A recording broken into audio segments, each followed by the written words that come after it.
ជនជាតិវៀតណាមសរុបចំនួន30នាក់ត្រូវបានបណ្តេញចេញពីកម្ពុជាតាមប៉ុស្តិ៍នគរបាលច្រកទ្វារព្រំដែនអន្តរជាតិព្រៃវល់ខេត្តស្វាយរៀង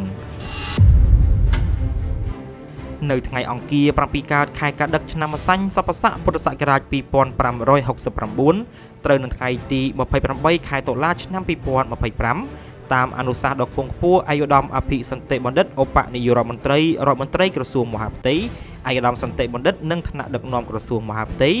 ឯកឧត្តមសេនីយ៍ឯកសុកវាសនាអគ្គនាយកអន្តរប្រវេសន៍បានណែនាំឲ្យនាយកដ្ឋានស៊ើបអង្កេតនិងអនុវត្តនីតិវិធី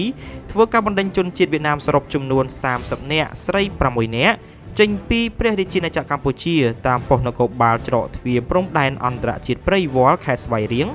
ពាក់ព័ន្ធករណីលួចស្នាក់នៅធ្វើការងារខុសច្បាប់ online scam ប្រើប្រាស់ដោយខុសច្បាប់នៅសារធាតុញៀននិងអនុវត្តទោសចប់ក្នុងនោះដែរនាយកដ្ឋានស៊ើបអង្កេតនិងអនុវត្តនីតិវិធីបានទទួលពីមន្ទីរប្រឆាំងបទល្មើសគ្រឿងញៀននិងស្នងការដ្ឋាននគរបាលរាជធានីភ្នំពេញ